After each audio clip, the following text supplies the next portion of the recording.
Good morning student. आप सब BCom third year honours के स्टूडेंट्स हैं। मैं Seema Gothwal, assistant professor, government college Ajmer, SPC government college Ajmer, business administration department. तो बिजनेस एडमिनिस्ट्रेशन में जो आपका पेपर चलता है मैनेजमेंट, उसके बारे में हम पढ़ रहे हैं। तो मैं यहाँ topic review principles of management, प्रबंध के सिद्धांत। तो हम प्रबंध के सिद्धांत के बारे में जानेंगे। The principles, however convenient as a shorthand method of thinking, are only guides in action. If they come rule rigid, they lose their utility. तो ये जो डेफिनेशंस ये कहती है कि जीवन के किसी भी क्षेत्र में ज्ञान को व्यवस्थित अध्ययन करने एवं उसके ज्ञान के व्यवहार में अपनाने में जीवन के किसी भी क्षेत्र में ज्ञान को व्यवस्थित अध्ययन करने एवं उस ज्ञान को व्यवहार में अपनाने में कुछ मार्गदर्शन बातों का ध्यान में रखा जाता है। तो ये मार्गदर्शन बातें अनुभव एवं शोध के आधार पर निर्धारित की जाती है। जब ये बातें समय और अनुभव एवं निरीक्षण की कसौटी पर खरी उतरती है तो वे सिद्धांत के रूप में स्वीकार ली जाती हैं। प्रबंध शास्त्र के संबंध में यह भी शाश्वत सत्य लागू होता है कि उसके भी कुछ सिद्धांत हैं। तो आज हम इन्हीं सिद्धांतों के बारे में पढ़ेंगे कि सिद्धांत क्या होते हैं, सिद्धांत की डेफिनेशन क्या है, सिद्धांत क्यों लागू होने चाहिए।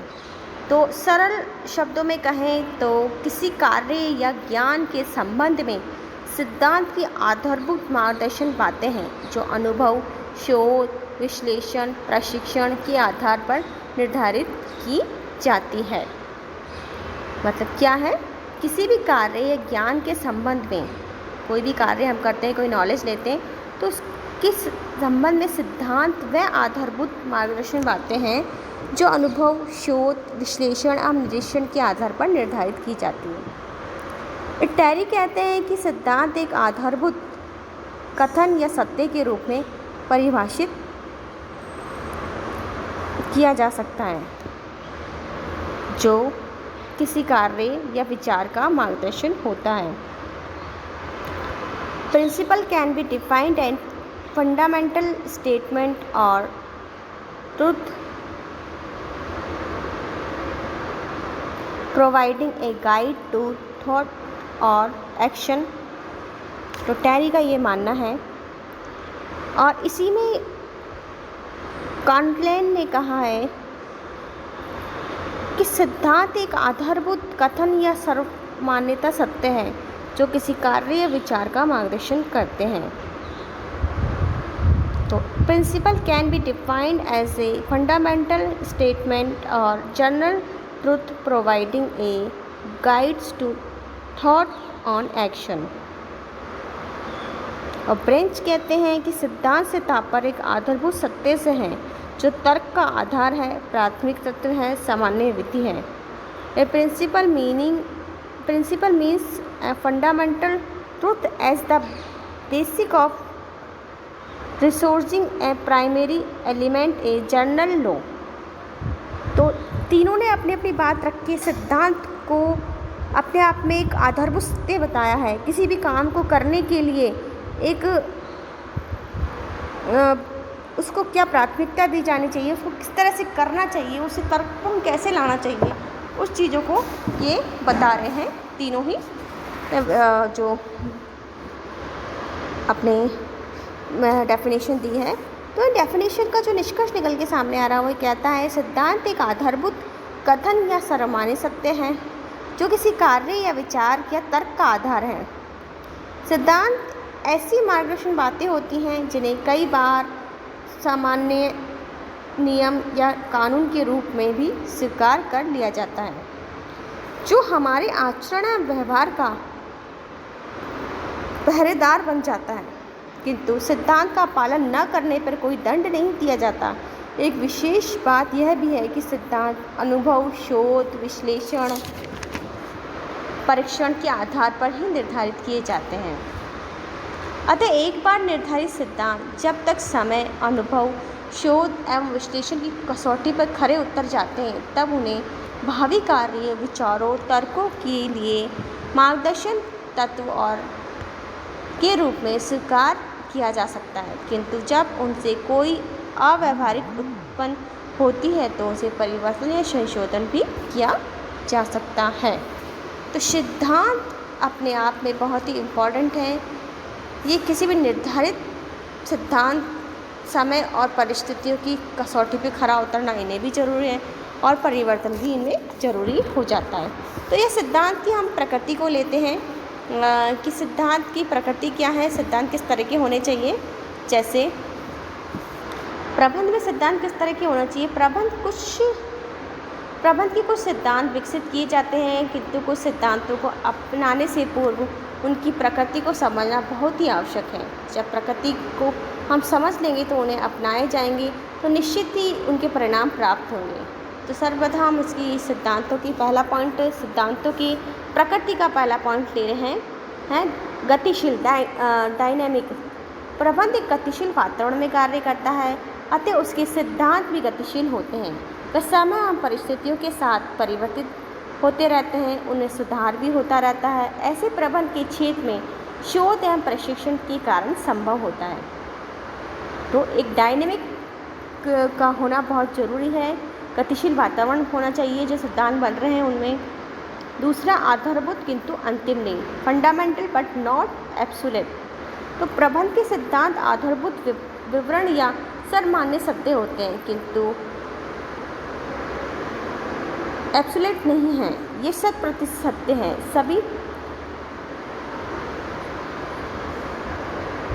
सभी परिस्थितियों में व्यवहार योग्य हों।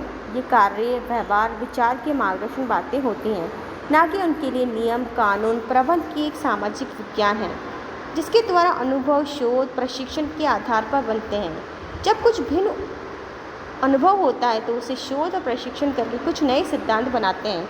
इस प्रकार के सिद्धांत अंतिम नहीं होते हैं। तो समय समय पे जो चेंज आता है, इसलिए उसके फंडामेंटल तो हम तैयार करते हैं, लेकिन समय और परिस्थिति के अनुसार उनमें चेंजेस भी आने चाहिए। तीसरा है लोचशील, ना कि जड़ या बेलोच। प्रबंध के सिद्धांत एक विशेषता यह है कि वे सिद्धांत लोचशील होते हैं, वे जड़ और बेलोच नहीं होते हैं। इन्हें परिस्थितियों के अनुसार समायोजित करके अपनाया जा सकता है। प्रबंधकों को इन्हें भौतिक शास्त्र की गुरुत्वाकर्षण के सिद्धांत को नहीं समझाना चाहिए, बल्कि सामाजिक कला के रूप में मानना चाहिए। अतः इन सिद्धांत को अपनाने में समय सहज और सरल भाव रखना चाहिए, ना कि कठोर दृष्टिकोण। तो इन सिद्धांतों को अपनाते समय प्रबंधकों को प्राय दूरदर्शिता, कार्यकुशलता, मानवता आदि का परिचय देना चाहिए। चौथा है सापेक्षिक, रिलेटिव। प्रबंध के जो सिद्धांत सापेक्षिक हैं, जिस प्रकार अर्थशास्त्र के प्रत्येक सिद्धांत यह शर्त होती है कि यदि उन्हें बातें समान रहे तो ये सिद्धांत लागू होगा, ठीक उसी प्रकार प्रबंध में भी यह शर्त लागू होती है कि दूसरे शब्दों में परिस्थितियों में परिवर्तन होने पर प्रबंध के सिद्धांतों को अपेक्षित प्रभाव नहीं हो सकता। अतः हम यह कह सकते हैं कि प्रबंध के सिद्धांत परिस्थितियों से जुड़े होते हैं।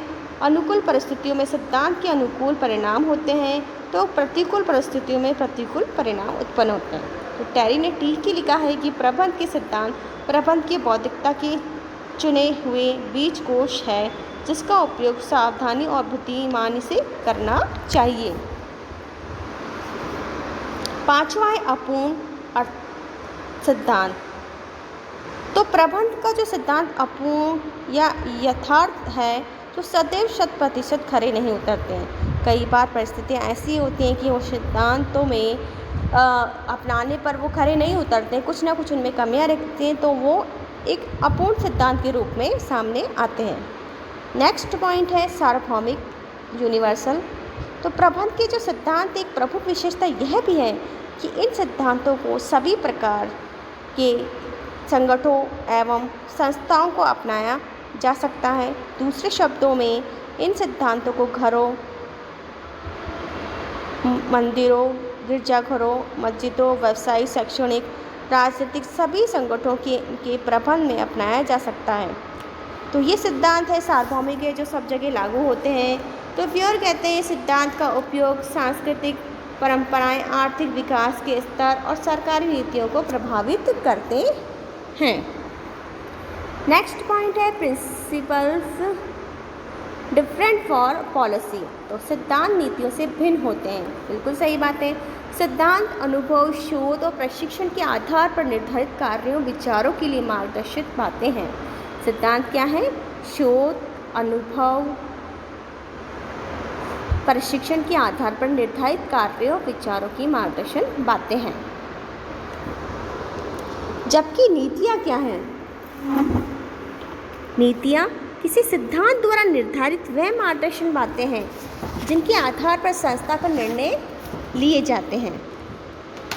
तो दोनों में बहुत ही, तो इसलिए सिद्धांत और नीतियाँ आपस में बहुत ही अलग हैं। इसका नेक्स्ट पॉइंट है सिद्धांत नियमों से भिन्न है। Principle different from rules. सिद्धांत कार्य एवं विचारों का मार्गदर्शन करते हैं। सिद्धांत क्या करते हैं? कार्यों और विचारों का मार्गदर्शन करते हैं, जबकि जो नियम होते हैं वो कार्यों को करने की रीति बनाते हैं। नियम द्वारा बताई गई रीति को पालन न करने पर दंड भोगना पड़ता है, किंतु सिद्धांत को तोड़ने पर दंड की प्रत्यक्ष व्यवस्था नहीं है। अब नेक्स्ट पॉइंट है सिद्धांत प्रबंध कौशल से भिन्न है। तो जो प्रबंध के जो सिद्धांत एक आधारभूत सत्य यह भी है कि सिद्धांतों